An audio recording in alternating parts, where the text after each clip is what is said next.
I'm Libby Weaver. Thank you for selecting Keystone Learning Systems for your software training needs. In this introductory course, we felt it appropriate to take a minute and provide you with a few helpful hints. These suggestions will aid you in getting the most from the training.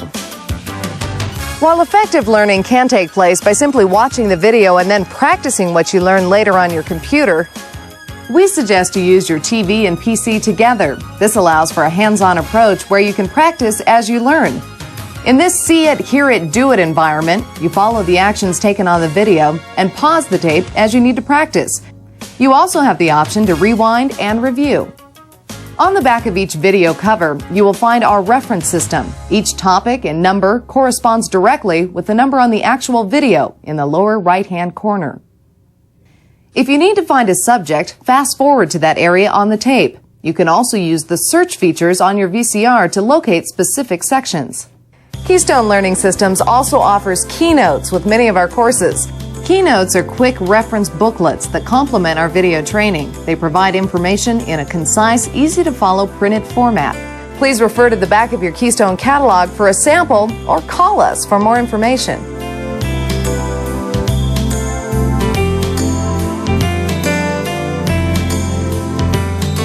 Hi, I'm Dennis Taylor with Keystone Learning Systems. In this tape, you'll learn how to use Excel 97.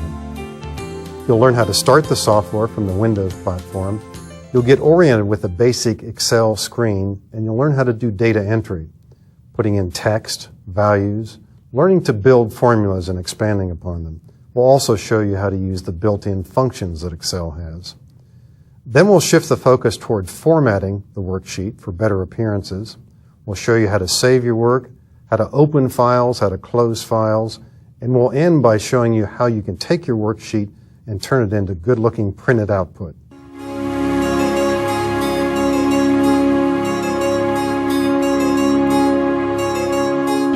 In this section, we're going to show you how to start Excel 97.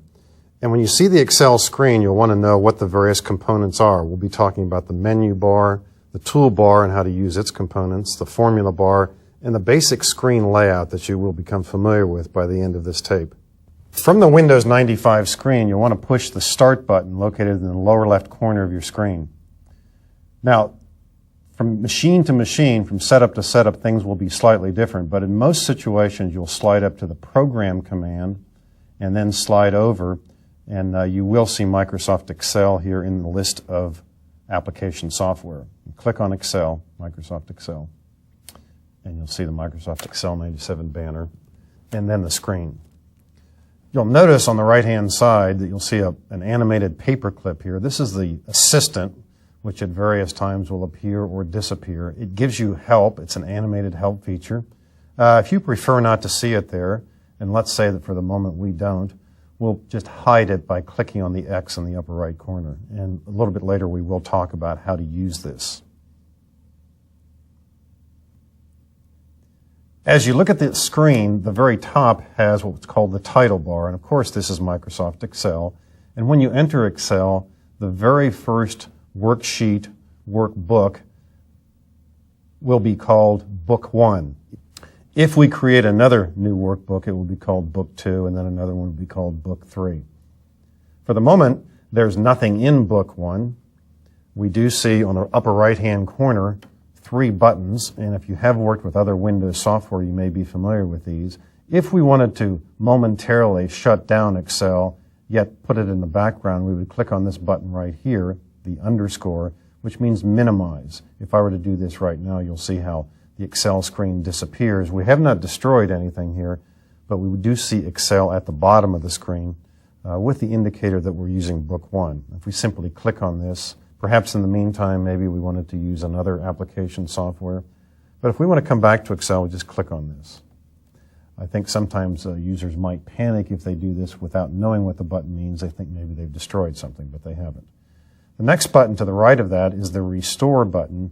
And in most cases, what that will do is, if you click on it, it will reduce the size of the Excel window so that you could see other information in the background. For example, other desktop icons as we see here. Now, if we're going to be using Excel and nothing else for the time, we want to use the button that returns our screen to the previous size, and Although the shape of this looks a little bit different, or the image looks different, we'll just click on this and return to our previous screen size. If we truly want to end using Excel, we can click on the X on the right-hand side. And we would do this if we have, for example, worked with Excel for a while, we've created worksheets, we've saved our workbooks, and we want to exit Excel. That's one method. There are other methods also.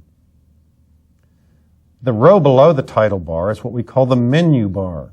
Now, at various times in this course, we will be using the menu bar. It doesn't hurt right now just to point to one of these are called commands here, point to one of these and click, and we will see commands appearing. The edit command has quite a few choices. The view command has fewer. We see other choices: insert, format, tools, data, window, help. In no way is it necessary to know all of these commands. Some people, for example, will not use some of the commands that begin with the word data. As we look at some of these commands, do notice a few things. Some of the commands have arrows off to the right of them. For example, in the Tools menu, if we look at Track Changes or Protection, we see some choices. Auditing, we see some other choices. And notice that we aren't really using these right now. We're just looking, we're just exploring. And we're just sliding around the screen with the mouse. If, for example, we look at the Edit command and its choices, we see some of the choices here do have arrows to the right, like Fill and Clear. Some don't. Notice also that some of the commands here do have 3 dots or ellipses behind them. For example, the word Delete. We're not ready to really use this command, but if we were to use this command right now, if we click on this choice with the mouse, we will be led into what's called a dialog box where we would make further choices. We'll just use Cancel for now. So the general idea is, even though we're not ready to use commands, as we point to a command and click, we see a number of choices. Some have arrows to the right, as we had said. Some have 3 dots behind them. And the third characteristic of commands that we see sometimes is that they are barely visible. They look like they've been etched in. We cannot use these commands at this time. However, they are usable at different times based on the circumstances of our worksheet. For example, we can't undo since we haven't done anything yet in terms of our worksheet. So that command up top there isn't usable right now. We can't do a paste since that command always must be preceded by either a cut or a copy. So in a sense, this is a context-sensitive menu. And as we move around and look at different commands, for example, insert, there's a page break command that we can't use right now. And that makes it easier to use the menu. And we'll see other commands from time to time, depending upon what we're doing in the workbook, that prevents us from using them at any given point. Increasingly in Windows